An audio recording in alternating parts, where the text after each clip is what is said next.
Hello friends, నమస్తే. Welcome back to Manju శాస్త్రవర్. ఈరోజు నేను మీకు ఆత్మానుభవాల్లో పార్ట్ 6 చెప్పబోతున్నాను. మీరందరికీ ఈ రీడింగ్ నచ్చుతుందని అనుకుంటున్నాను. ఇది 4th డైమెన్షన్లో ఉండే పీపుల్కి ఈ రీడింగ్ నచ్చుతుంది. ఈ ఆడియో బుక్ వాళ్ళే వింటారు. ఇంకా బేబీ సోల్స్గా ఉండేవాళ్ళు వినలేరు, విన్నా కూడా వాళ్ళకి అర్థం కాదు. ఓకే. పుట్టుక విద్యాభ్యాసం అంటే మనం ఆధ్యాత్మిక అనుభవాలు పొందుతున్న మానవులం కాదు. అంటే మనం మనిషిగా జన్మించి స్పిరిచువల్ నాలెడ్జ్ పొందేవాళ్ళం కాదు. మానవ జీవిత అనుభవాలు పొందడానికి వచ్చిన ఆత్మస్వరూపం. మనం ఆల్రెడీ స్పిరిచువల్ బీయింగ్స్. మనం వచ్చి మానవ జీవిత అనుభవాలు, హ్యూమన్ లైఫ్ ఎక్స్పీరియన్స్ పొందేదానికి వచ్చిన స్పిరిచువల్ బీయింగ్స్ మనం. ఓకే. పుట్టుక అనేది ఒక అద్భుతమైన సంఘటన. కొత్త జీవితం, కొత్త ఆరంభాలు. 1000 కళ్ళతో శిశువు జననం కోసం ఎదురు చూస్తున్న వాళ్ళను చూడడం నాకెంతో ఇష్టం. ఈమె చెప్తుంది ఎకో బోర్డై. అంతే కదా, ఒక చిన్న బాబునో చూస్తే మన కష్టాలన్నీ మనం మర్చిపోతాం. అంటే వాళ్ళల్లో ప్యూర్ సోల్ ఉంటుంది కదా, ఎటువంటి కల్మషం లేని ఒక ప్యూర్ సోల్ ఉంటుంది. ఎప్పుడైతే మనం ఆ ప్యూర్ సోల్ని చూస్తామో మనల్ని మనం మర్చిపోతాం కదా. ఒక మాయ చేసేస్తారు వాళ్ళు, మనల్ని ఒక మ్యాగ్నెట్ లాగా అటాక్ చేస్తారు. ఆ శిశు జనన సమయంలో ఏం జరుగుతుందో మనలో చాలామందికి తెలీదు. మనం పసిపిల్లలకు ఏమీ తెలియదని, వారికి ఎటువంటి కలలు ఆశయాలు ఉండవని భావిస్తుంటాం. కానీ నిజానికి ఒక ఆత్మ కొత్త జన్మ తీసుకోవడానికి, కొత్త జీవితం గురించి కొన్ని నెలలు, సంవత్సరాలకు ముందే ప్రణాళిక వేసుకుంటుంది. పసిబిడ్డ శరీరంలో ఉన్నది అపారమైన అనుభవ జ్ఞానాన్ని కలిగి ఉన్న ఓల్డ్ సోల్ అయినా అయి ఉండొచ్చు, అప్పుడే పునరావృతం మొదలుపెట్టిన బేబీ సోల్ అయినా అయి ఉండొచ్చు. తను ఎత్తపోయే జన్మ గురించి ఎన్నో కోరికలు, లక్ష్యాలు కలిగి ఉంటుంది. ఇంతకుముందు జన్మలలో కలిసి ఉన్న కుటుంబాలతో పునఃసంగమాలు జరుగుతుంటాయి. చాలామంది వాళ్ళు పుట్టబోయే ముందే వాళ్ళ తల్లిదండ్రుల్ని సెలెక్ట్ చేసుకుంటారు. ఎక్కడ పుట్టాలి, ఎవరితో జీవించాలి అనేది వాళ్ళే సెలెక్ట్ చేసుకుంటారు. అంటే ఎవరంటే ఎక్కువ ఇష్టమో వాళ్ళకి పుట్టాలని అనుకుంటారు. వాళ్ళు ఆల్రెడీ ఉండి అంటే ఆల్రెడీ జీవించి చనిపోయిన ఫ్యామిలీలోనే తిరిగి పుట్టాలని కోరుకుంటూ ఉంటారు. చాలా వరకు ఆత్మలు భూమి మీద వారి పాత స్నేహితులని మళ్ళీ కలుసుకుంటాయి. శిశు జననం అంటే కేవలం పుట్టుకే కాదు, అంతకు మించి ఎన్నో మన ఊహకు అందనివి కూడా జరుగుతూ ఉంటాయి. భూమిపైన జన్మించడం అనేది ఒక క్రమ పద్ధతిలో జరుగుతూ ఉంటుంది. శరీరాన్ని ధరించడం లేదా మళ్ళీ జన్మ తీసుకోవడం అనేది అంచెలంచెలుగా జరిగే ప్రక్రియ. ఆత్మ శరీరాన్ని ధరించిన కొత్తలో భూమిపైన పరిస్థితులకు అలవాటు పడడానికి చాలా కష్టపడుతుంది. అంటే చిన్న పిల్లలుగా ఉండే ఇన్ఫాంట్గా ఉంటారు కదా, months babies or days babies, వాళ్ళు ఎక్కువగా నిద్రపోతుంటారు. ఎందుకంటే వాళ్ళు అడ్జస్ట్ కావాలి. ఈ పరిసరాలకు వాళ్ళని వాళ్ళు అడ్జస్ట్ చేసుకునేదానికి వాళ్ళు ఎక్కువగా నిద్రపోతూ ఉంటారు. భూమి మీద ఎలా వ్యవహరించాలో నేర్పిస్తూ వారికి సహకరిస్తూ ఉండాలి. అలా అని వారు ఏమీ తెలియని వారు కాదు. అదృష్టవశాత్తు సుమారు 10 మంది మహిళలు తమ బిడ్డలకు జన్మనిచ్చే సమయంలో ఈ ఎకో బర్డ్ వచ్చి వాళ్ళతోనే ఉండిందంట. అంతేగాక చాలా సంవత్సరాలుగా ఎందరో మహిళలకు వారి శిశువుల గురించిన విషయాలను సైకిక్ రీడింగ్ ద్వారా తెలియజేస్తుండేదాన్ని. ఆమె చెప్తుంది, నేను చేసిన ఈ పరిశీలనలు నాకు జన్మ రహస్యం, ఆత్మ, శరీరం గురించి ఎన్నో విషయాలు నేర్పాయి. పుట్టుకతోనే జీవన ప్రయాణం మొదలవుతుందని మనం భావిస్తుంటాం. తను గర్భంలో ఉన్నప్పటి నుంచి ఆత్మ తన నూతన శరీరానికి అనుసంధానంతో ఉండి ఎక్కువ సమయం ఆత్మలోకంలో గడుపుతూ తన కొత్త జీవితానికి సిద్ధమవుతుంది. అంటే ఈ ఆత్మ వచ్చి ఇక్కడ గర్భంలో ఉండేటప్పటి నుంచి వస్తూ పోతూ ఉంటుంది అనమాట. ఈ బాడీలోనికి వస్తూ పోతూ ఉంటుంది. ఆత్మలోకంలోనే ఎక్కువసేపు గడుపుతూ ఉంటుంది. ఇక్కడ బాడీ రెడీ కావాలి కదా, బాడీ అంతా ఫుల్గా రెడీ అయిన తర్వాత వచ్చి ఇక్కడికి వచ్చేస్తుంది. అప్పుడు సదాకా ఆత్మే చూస్ చేసుకుంటుంది, ఈ తల్లిని చూస్ చేసుకుంటుంది, రాకపోకలు సాగిస్తూ ఉంటుంది. తన కొత్త జీవితానికి సిద్ధమవుతుంది. తల్లిదండ్రులను, ఇతర బంధువులను, తను నివసించబోయే పరిసరాలను తరచూ సందర్శిస్తూ ఉంటుంది. ఆత్మ పుట్టుక సమయంలో కానీ, పుట్టుక పూర్తి అయిన వెనువెంటనే కానీ తన శరీరంలోకి ప్రవేశిస్తుంది. అంతేకాక జనన సమయంలో శిశు జననం కష్టతరంగా మారినప్పుడు ఆత్మ తన శరీరంలోనికి ప్రవేశించి తన శరీరాన్ని జనన మార్గం నుంచి బయటకు తీసుకోవడానికి సహకరిస్తుంది. చాలా వరకు ఆత్మలు ఈ రెండు కారణాల వల్ల తమ శరీరం బయటకు వచ్చాక ప్రవేశించాలనుకుంటాయి. మొదటిది శిశుజననం చాలా బాధతో కూడుకొని ఉంటుంది. రెండవది ఆ ఆత్మ ఓల్డ్ సోల్ అవ్వడం వల్ల చిన్న శరీరాన్ని ధరించడం ఇరుకుగా అనిపిస్తుంది. ఇటీవల కాలంలో ఈ ఎకోబడి చెప్తుంది, నేను జననం మరణానంతర జీవితం మీద చాలా స్పీచెస్ ఇచ్చాను. జననం గురించి వివరిస్తున్నప్పుడు ప్రసవ గదిలో పుట్టబోయే పిల్లలలోకి ప్రవేశించేటప్పుడు ఆత్మ యొక్క ప్రవర్తన తీరు గురించి వివరించాను. అక్కడ ఆత్మలు శరీరాలు బయటకు రావడం కోసం ఎదురు చూస్తూ తమ కొత్త శరీరాల్లోకి ప్రవేశించాలని సిద్ధపడుతుండటం నాకు చాలా అద్భుతంగా అనిపించేది. ప్రసంగం పూర్తి కాగానే ఒక డాక్టర్ నా దగ్గరికి వచ్చారు. తను చాలా డెలివరీస్ చేసే సమయంలో ఎప్పుడు ఆత్మ తన కొత్త శరీరంలోకి ప్రవేశిస్తుందన్న కోణంలోనూ ఆత్మ ఆ సమయంలో ఎలా ప్రవర్తిస్తుంది అన్న ఆలోచన తనకింతవరకు కలగలేదని అన్నారు. ఆమె చేస్తున్న పనిని కొత్త కోణంలో చూపించినందుకు చాలా థ్యాంక్స్ చెప్పారు. జనన సమయం.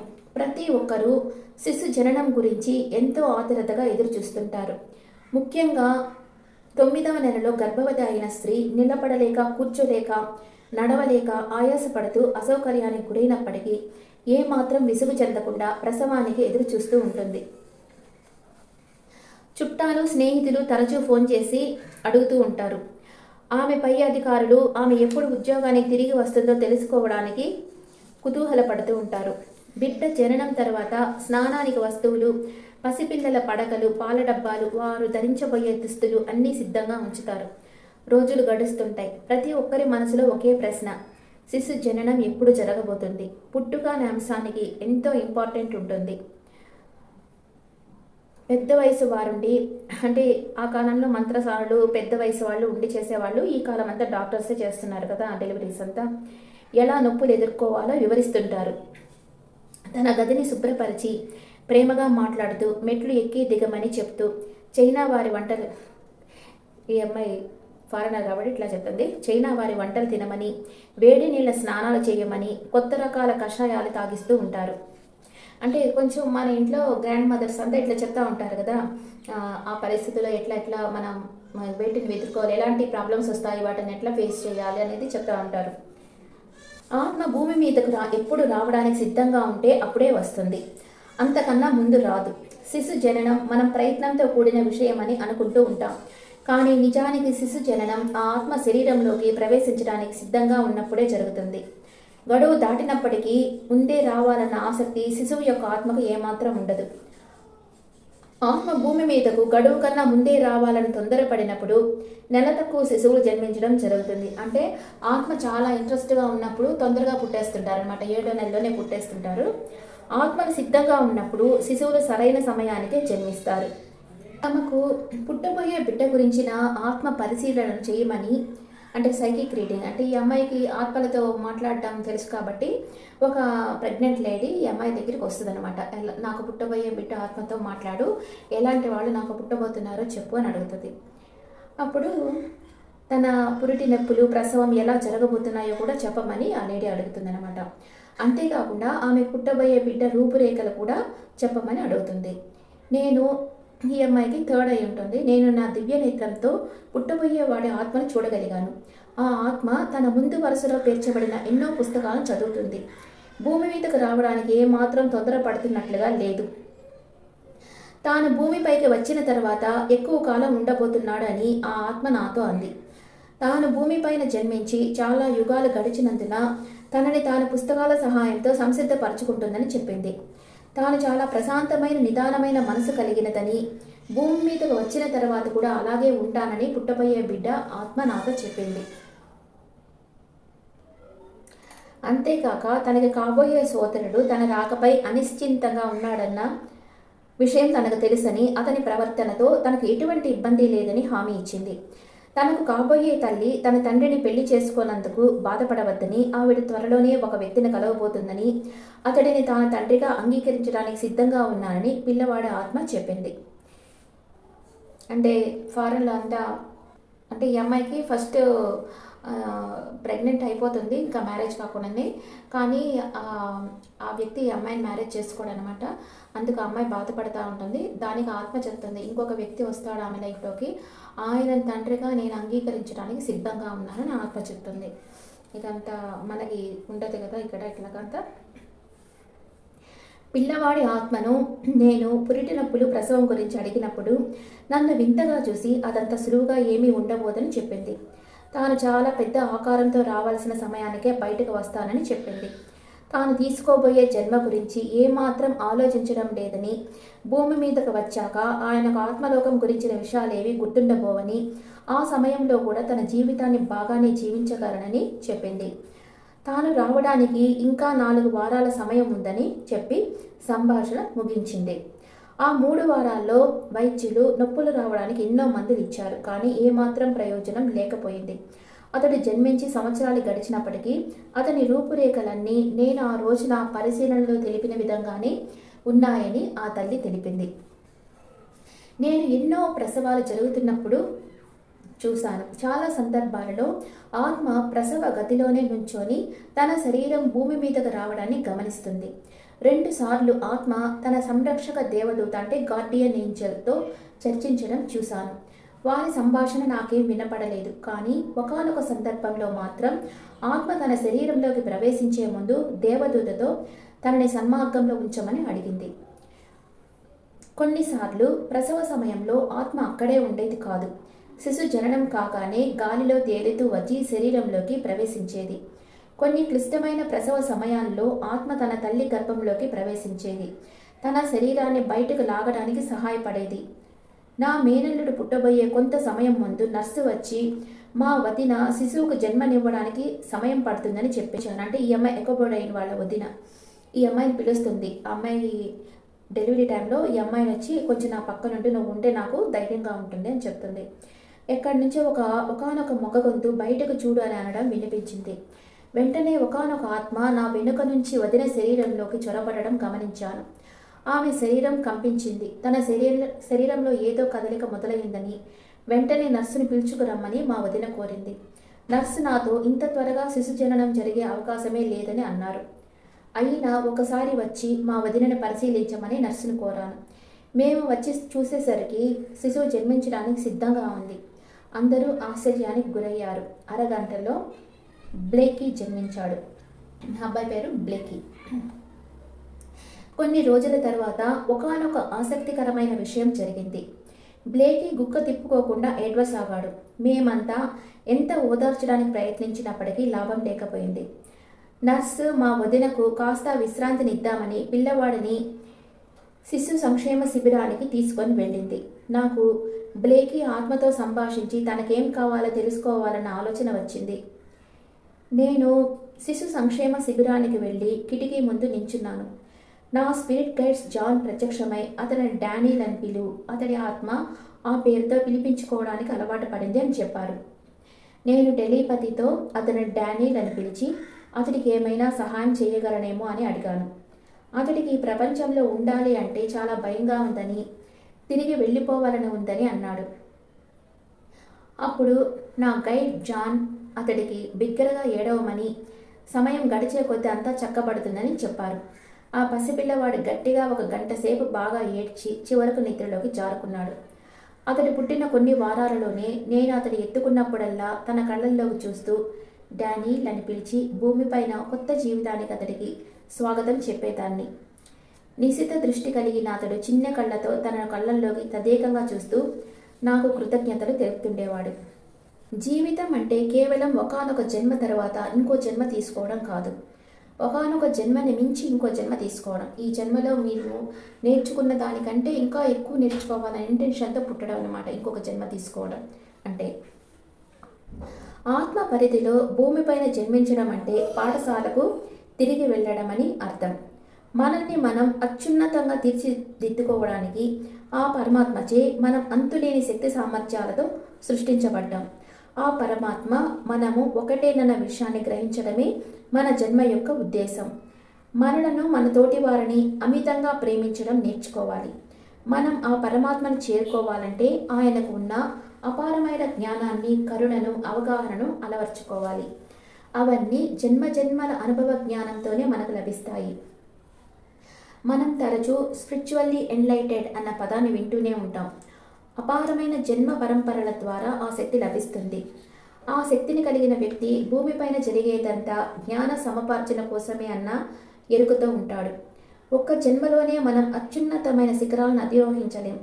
ఆ ఉన్నత స్థితిని చేరుకోవడానికి భూమిపైన ఎన్నో జన్మలు ఎత్తాల్సి ఉంటుంది.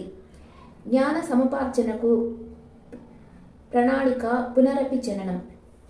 ఎప్పుడైతే ఆత్మలకు జ్ఞానాన్ని సమపార్జించుకోవాలన్న భావన కలుగుతుందో అది ఉన్నత ఆత్మల సహాయం తీసుకుంటుంది. అలా సహాయపడే ఆత్మలకు చాలా పేర్లు ఉన్నాయి, కానీ నా ఆధ్యాత్మిక గురువులు వాటిని ఉన్నత ఆత్మలు అని సంబోధిస్తారు, హయ్యర్ సోల్స్. ఇవి అపారమైన జ్ఞానంతో వృద్ధి చెందిన ఆత్మలు. మిగిలిన ఆత్మలన్నిటికీ భూమిపైన జీవన ప్రణాళికలో సహాయపడుతుంటాయి. ఆత్మలోకంలో ఆకాష్ హాల్ ఆఫ్ రికార్డ్స్ అనే ప్రదేశం ఉంటుంది. అంటే ఆకాశిక్ రికార్డ్స్ అంటాం కదా, అలాంటి ప్రదేశం. ఎప్పుడైతే ఆత్మ భూమిపైన జన్మించదలిచిందో ఆ ఆత్మ ఉన్నతాత్మతో కలిసి ఆకాశిక్ రికార్డ్స్కి వెళ్ళి తన గత జన్మల యొక్క రికార్డ్స్ పరిశీలించుకుంటుంది. ఈ ఆత్మ ఎన్ని జన్మలు తీసుకుంది, ఎంత జ్ఞానం పొందింది, తర్వాత ఎక్కడ పుట్టబోతుంది, ఇలాంటి జ్ఞానాన్ని తను నేర్చుకోవాలి, తన బర్త్ పర్పస్ ఏంటి, ఇవన్నీ చూసుకుంటుంది అనమాట. అంటే ఒక రికార్డు లాగా ఉంటుంది. ఆ రికార్డులో అంతా చూసుకొని ఆ తర్వాత ఎవరికి తను పుట్టాలి, తన లైఫ్ స్టైల్ ఎలా ఉండాలి అనేది ఆ ఆత్మే ప్రణాళిక వేసుకొని ఆ తర్వాత పుడుతుంది. అందుకే మన లైఫ్లో మనకి కష్టం వచ్చింది, దేవుడు నాకు మాత్రమే ఎందుకు ఈ కష్టాలు ఇస్తున్నాడు, నన్ను ఎందుకు ఇంత బాధ పెడుతున్నాడు అనుకుంటారు. కానీ ఈ కష్టాలన్నీ మీరు డిజైన్ చేసుకొని వచ్చిన కష్టాలే. మీరు లైఫ్ లెసన్స్ నేర్చుకునేదానికి మీరు డిజైన్ చేసుకున్న కష్టాలే ఇవన్నీ. ఓకే, అందుకని మీరు ఎలాంటి సిచ్యువేషన్ ఎదురైనా మీ లైఫ్లో యాక్సెప్ట్ చేసి ఇది నా లైఫ్ లెసన్ నేర్చుకునేదానికి వచ్చినది అని దాన్ని యాక్సెప్ట్ చేయండి. మూవ్ ఆన్ అయిపోండి, నేర్చుకోండి, ఆ లైఫ్ లెసన్ నేర్చుకోండి. ఆ కష్టం నుంచి ఒక లైఫ్ లెసన్ నేర్చుకొని అక్కడి నుంచి మూవ్ ఆన్ అయిపోయి దాని ద్వారా మీరు ఏం నేర్చుకున్నారు, మీరేం అప్గ్రేడ్ అయ్యారో తెలుసుకోండి. ఓకే, నేను ఒకానొక పెద్ద గ్రంథాలయంలో ఉండే పూర్వజన్మల రికార్డ్స్లో ఉన్న సమాచారం గురించి ఎప్పుడు ఆలోచిస్తూనే ఉంటాను. ఆత్మ తన గత జన్మలలో అసంపూర్ణంగా మిగిలిపోయిన జీవిత పాఠాలను, కొత్తగా నేర్చుకోవాల్సిన నైపుణ్యాలను పరిశీలించుకుంటుంది. ఏ వ్యక్తులతో తన కర్మలు మిగిలిపోయాయో, అన్ఫినిష్డ్ బిజినెస్ ఉంటుంది కదా, ఇక్కడ రుణానుబంధం అంటాం మనం. అది రుణానుబంధం అంటే ఎవరన్నా మీకు హెల్ప్ చేస్తే వాళ్ళకి తిరిగి మీరు హెల్ప్ చేయకపోయినా, ఎవరి దగ్గరన్నా మనీ తీసుకొని మనీ ఇవ్వకపోయినా, ఎవరి దగ్గర సేవ చేయించుకొని వాళ్ళకి మీరు తగినంతగా వాళ్ళకి సేవ లేకపోతే ఎలాగో వాళ్ళని సాటిస్ఫై చేయకపోయినా మీరు మళ్ళీ జన్మ తీసుకొని ఆ అన్ఫినిష్డ్ బిజినెస్ పూర్తి చేయాలి. ఓకే, ఇవన్నీ తెలుసుకుంటుంది ఈ ఆత్మ. ఈ ప్రశ్నకు సమాధానాలే కొత్త జన్మ ప్రణాళికలో దోహదపడతాయి. భూమిపైన తన గడపబోయే జీవితం గురించి ఎంతో సమయం వెచ్చించి ప్రణాళికలను ఏర్పరచుకుంటుంది. దానివల్ల భూమిపైన తన జీవితం సాఫల్యాన్ని పొందుతుంది. ఒకవేళ జన్మించబోయే ఆత్మ కనుక ఓల్డ్ సోల్ అయినట్లయితే తన జన్మ ప్రణాళికలో తాను కూడా పాలు పంచుకుంటుంది. లేని ఎడల ఉన్నతాత్మలే తన జీవన ప్రణాళికను నిర్ధారిస్తాయి.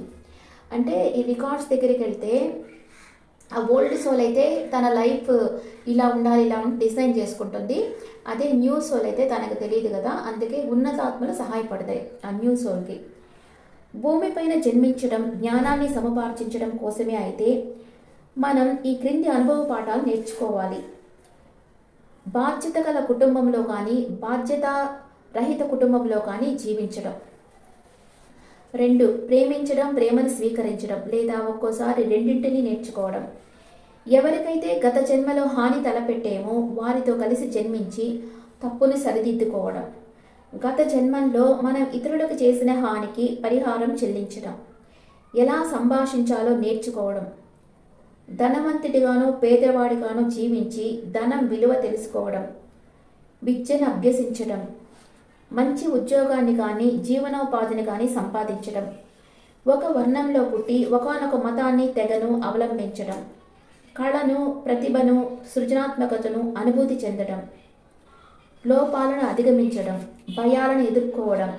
వ్యసనాలను, అనారోగ్యాలను, కీర్తి ప్రతిష్టలను, వివాహాన్ని, విడాకులను, శరీర బరువుకు సంబంధించిన సమస్యలను, భిన్న లింగ సంపర్కాన్ని, ఏకలింగ సంపర్కాన్ని, ఇలా 10 విషయాల్లో వ్యవహరించడాన్ని నేర్చుకోవడం, మానసిక పరమైన, భావోద్వేగపరమైన, శారీరకపరమైన సవాళ్ళను ఎదుర్కోవడం. అంటే ఎమోషనల్గా, ఫిజికల్గా ఛాలెంజెస్ ఏమన్నా వస్తే వాటిని ఫేస్ చేయడం. పిల్లల సంరక్షణను నేర్చుకోవడం, నిర్దిష్టమైన లక్ష్యం కోసం పోరాటం చేయడం, భూ సంరక్షణపై అవగాహన పెంపొందించుకోవడం, ఆత్మవిశ్వాసాన్ని పెంపొందించుకోవడం, ఇతరులపై ఆధారపడకుండా ఉండడం, ఇతరులతో ఎలా వ్యవహరించాలో నేర్చుకోవడం, అసలైన ఆనందాన్ని అనుభూతి చెందడం. ఇవన్నీ మనం నేర్చుకోవాల్సిన లెసన్స్ అన్నమాట. ఆత్మకు తనకు కావలసిన అనుభవాన్ని ఎంచుకున్న తర్వాత వాటికి అనుకూలమైన కుటుంబాన్ని కూడా తానే ఎంచుకుంటుంది. ఆత్మ తరచూ ఒకే కుటుంబం పరంపరలో జన్మిస్తుంది. అందుచేతనే నువ్వు ఈ జన్మలో కూతురైనప్పటికీ తల్లిగాను తండ్రిగాను అనుభూతి చెందుతుంటావు. అంటే ఇప్పుడు కొందరు ఉంటారు, కొందరు వాళ్ళ ఫాదర్ని కూడా ఒక సన్ లాగా చూస్తూ ఉంటారు. అట్లాగనమాట వాళ్ళ బ్రదర్ని కూడా సన్ లాగా చూడొచ్చు, లేకపోతే కొందరిని ఫాదర్గా, వాళ్ళ బ్రదర్ని కూడా ఫాదర్గా అనొచ్చు, అక్కని కూడా తల్లిగా చూడొచ్చు. ఇట్లాగా ఫీల్ అవుతుంటారు. ఆ కేర్ వాళ్ళ దగ్గర నుంచి అట్లా దొరుకుతుంటుంది వాళ్ళు. దీని కారణంగానే నీ సోదరుడు నీకు తండ్రిలాగా అనిపిస్తాడు. ఆత్మలు తరచూ ఒకే కుటుంబంలో తమ అనుభవ పాఠాలు పూర్తి అయ్యే వరకు వివిధ పాత్రలలో అదే కుటుంబంలో జన్మిస్తుంటాయి. ఆ అనుభవాలు పూర్తయిన తర్వాత వేరే కుటుంబ వ్యవస్థలోకి మారుతాయి. ఇప్పుడు మనం ఒక ఫ్యామిలీలో పుట్టినప్పుడు ఆ ఫ్యామిలీలో వివిధ పాత్రలు తీసుకుంటూ ఉంటాం. ఇప్పుడు మీ చుట్టూ ఉండే వాళ్ళే చాలా జన్మల్లో మీ చుట్టూ పుడుతున్నారు, కానీ ఒక డ్రామాలో పాత్రలు చేంజ్ అయినట్టు మీరే రకరకాల పాత్రల్లో వాళ్ళ చుట్టూ ఉంటుంటారు అంతే. ఇప్పుడు మీకు ఒకళ్ళు చెల్లెలుగానో ఒకళ్ళు తల్లిగా ఇట్లుంటారు కదా, వీళ్ళే పోయిన జన్మలో మీకు అత్తగానో ఆడబిడ్డగానో ఉండొచ్చు, లేకపోతే అట్లాగనమాట. పాత్రలు చేంజ్ అవుతారు కానీ సేమ్ పీపుల్ వీళ్ళే జన్మలుగా మీతో ఉంటారు. ఈ లైఫ్ లెసన్స్ని మీరు ఈ కంప్లీట్ చేసేంత వరకు వాళ్ళే మీతోటి వస్తారు. గత జన్మలో ఏ వ్యక్తితో అయితే పూర్తిగా నీ కర్మలు ఉంటాయో వాటిని తప్పకుండా పూర్తి చేసుకోవాల్సి ఉంటుంది. ఒకానొక ఆత్మకు ఎవరితోనైనా పగ, ద్వేషాలు ఏర్పడినట్లయితే, లేదా ఎదుటి వారిని తనని తాను క్షమించుకొని వారి మధ్య సమస్యలన్నీ సమసిపోయే వరకు ఆ వ్యక్తితోనే కలిసి జన్మించాల్సి ఉంటుంది. ఆత్మ ముక్తిని పొందే మార్గంలో ఎన్నోసార్లు భూమిపైన జన్మిస్తుంది. పరమాత్మ సృష్టిలోని సమతుల్యతను తెలుసుకోవడానికి సగం ఆడ జన్మలు, ఇంకో సగం మగ జన్మలు ఎత్తుతుంది. బుద్ధుడిగా పరిపక్వత చెందడానికి తనకు 550 జన్మలు ఎత్తవలసి వచ్చిందని ఆయన చెప్పారు. అంటే బుద్ధుడిగా పరిపక్వత చెందడానికి తాను 550 అంటే బర్త్ తీసుకోవాల్సిందని బుద్ధుడు చెప్పారంట. ఆత్మ సంపూర్ణ జ్ఞానాన్ని పొందడానికి ఒక జన్మ చాలదు. అది ఎన్నో పరిస్థితుల్లో జన్మిస్తూ ఆ అనుభవాల నుంచి జ్ఞానాన్ని సముపార్జించుకుంటుంది. పునర్జన్మ అంటే భూమిపైన మరణించిన తర్వాత తిరిగి కొత్త శరీరంతో మళ్ళీ జన్మించడం. గత జన్మ కర్మలను సమతుల్యపరుచుకుంటూ కొత్త విషయాలు నేర్చుకుంటూ ఆత్మ పరిపక్వత చెందుతుంది. కర్మ అంటే గత జన్మలలో చేసిన మంచి చెడుల ఫలితాలను ప్రస్తుత జన్మలో అనుభవించడం. జీసస్ మీరు ఏ విత్తనం నాటుతారో దాని ఫలాలనే మీరు పొందుతారని చెప్పారంట. ఇతరులకు చేసిన మంచైనా చెడైనా మనకే ప్రాప్తిస్తుంది. మనకు జరిగిన మంచికైనా చెడుకైనా మనమే బాధ్యులం. పునర్జన్మ గురించి వివిధ మతాలు వ్యక్తపరిచిన విషయాలను తెలుసుకోవాలన్న కుతూహలంతో నేను మ్యాన్లీ పి హాల్స్చే రచించబడిన reincarnation the cycle of necessity అనే పుస్తకాన్ని చదివాను. ఆయన పరిశోధనలో తెలిసింది ఏమిటంటే, హిందూ మతం, బౌద్ధ మతం, పురాతన యూదుల మతం, పురాతన క్రైస్తవ మతం పునర్జన్మలను నమ్మారు. కానీ ప్రస్తుత క్రైస్తవ మతం, ఇస్లాం మతం నమ్మటం లేదని తేలింది. పూర్వజన్మ మన ప్రస్తుత జన్మలోని ఎన్నో మర్మాలను విశ్లేషిస్తుంది. మనలో కొందరు వికలాంగులుగా, అనారోగ్యంగా, మరికొందరు ఆరోగ్యవంతులుగా ఎందుకు జన్మిస్తారు? కొందరు ఎందుకు ధనవంతులుగా, మరికొందరు ఎందుకు పేదరికంలో ఎందుకు జన్మిస్తారు? కొందరు తల్లిదండ్రులు తమ పిల్లలను ఎందుకు కోల్పోతారు? ఎందుకు కొందరు అందంగా, మరికొందరు అందవిహీనంగా జన్మిస్తారు? ఎందుకు కొందరు అత్యంత మేధావులుగా జన్మిస్తారు? ఉదాహరణకు కొందరు ఎలా 6 ఏళ్ల వయసులోనే పాటలను స్వరపరుస్తారు? 3 ఏళ్ల వయసులోని గణితంలో ప్రతిభని ఎలా కనపరుస్తారు? కొందరు అనాథలుగా తల్లి లేదా తండ్రిని ఎందుకు కోల్పోతారు? ఎందుకు కొందరికి సవతి తండ్రి లేదా సవతి తల్లి ఉంటారు? ఎందుకు విడాకుల సంఖ్య పెరుగుతుంది? ఎందుకు జాతి వివక్ష, దాని ఉద్దేశం ఏమిటి? కొందరిని మొదటిసారి కలిసినప్పుడు ఎందుకు భయం వేస్తుంది? మరికొందరిని కలిసినప్పుడు ఎందుకు ఆకర్షించబడతాం? ఎందుకు కొన్ని రకాల భయాలను మరికొన్ని రకాల సామర్థ్యాలను కలిగి ఉంటాం? ఎందుకు కొన్ని ప్రదేశాలను మొదటిసారి చూసినా ఇంతకుముందు చూసినట్లు అనిపిస్తాయి? కొన్ని మతాలకు తెగలకు చెందిన వారం కానప్పటికీ వాటి పట్ల ఎందుకు మనకు అవగాహన ఉంటుంది? ఎందుకు కొందరు పిల్లలు వేరే భాషలో మాట్లాడుతూ వేరొకరు తమ తల్లిదండ్రులని, తమ ఇల్లు ఇంకెక్కడో ఉందని, వారి పేరు ఇంకేదో అని చెప్తారు? ఎక్కడో జరిగిన సంగతి వివరిస్తూ ఉంటారు. పైన చెప్పిన విషయాలకు ఉదాహరణగా ఒకానొక సంఘటనను వివరిస్తాను. కొన్ని సంవత్సరాల క్రితం 3 సంవత్సరాల వయసు ఉన్న నా సవతి కొడుకుతో కలిసి నా సోదరిని చూడడానికి ఆసుపత్రికి వెళ్ళాను. నా సోదరి చివరి దశలో ఉన్నారా అని నన్ను ప్రశ్నించారు. అతని ప్రశ్నకు ఆశ్చర్యపడి కాదని సమాధానం చెప్పాను. అప్పుడు తల పైకెత్తి నా వంక చూస్తూ నేను ఎప్పుడు చనిపోయానో నీకు గుర్తుందా అని ప్రశ్నించాడు. అంటే నీ ఉద్దేశం ఏమిటి అని అతడిని తిరిగి ప్రశ్నించాను. నా ప్రశ్నకు సమాధానంగా అతడు మట్టిలో పూడ్చబడిన సూర్యుడిచే దహించబడినప్పటి నా ముఖం నీకు గుర్తులేదా అని ప్రశ్నించాడు. నాకు ఏమీ గుర్తులేదని, అతనికి ఇంకా ఏ విషయాలు గుర్తున్నాయో చెప్పమన్నాను.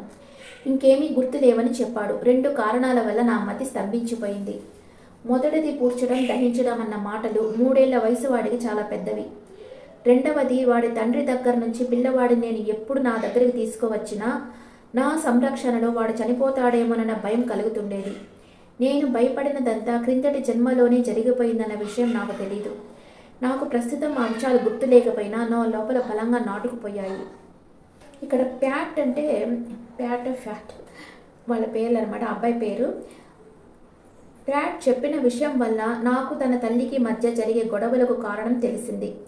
ప్యాట్కి నేను ఎంతో కృతజ్ఞురాలని. జరిగిందంతా ప్యాట్ తల్లికి చెప్పగానే ఆమె కూడా ప్యాట్ నాతో ఉన్నప్పుడు చనిపోతాడేమోనన్న భయం వేసేదని చెప్పింది. ఇప్పుడు అన్ని భయాలు అర్థవంతంగా అనిపించాయి. 5 సంవత్సరాలలోపు పిల్లలకు పూర్వజన్మ శృతులు కలగడం సహజమే. నేను అందరినీ చిల్డ్రన్స్ పాస్ట్ లైఫ్స్ బై కెరోల్ బౌమాన్ పుస్తకాన్ని చదవమని కోరుతున్నాను. ఆ పుస్తకం ద్వారా చిన్నపిల్లలు పూర్వజన్మ శృతులను అద్భుతమైన కథల రూపంలో చక్కగా వివరించారు. ఓకే ఫ్రెండ్స్, ఈరోజుకి ఇంతవరకు చాలు. మీకు ఇది నచ్చిందని అనుకుంటున్నాను. మనం ఎట్లా జన్మ తీసుకునే ముందు మనం ఎలా మన లైఫ్ డిజైన్ చేసుకుంటున్నాం, మన లైఫ్లో జరిగేదంతా మనం డిజైన్ చేసుకొచ్చిందే అనేది మీరు తెలుసుకుంటారు. పుట్టబోయే ముందు ఆ ఆత్మ ఎలాంటి పరిస్థితులను ఫేస్ చేస్తుంది, ఎలాంటి ఫీలింగ్స్తో ఉంటుంది, ఎప్పుడు జన్మిస్తుందో మీరు తెలుసుకుంటారు కదా. ఈ రీడింగ్ మీకు నచ్చితే మీ ఒపీనియన్స్ నాకు కామెంట్స్లో పెట్టండి. Thank you.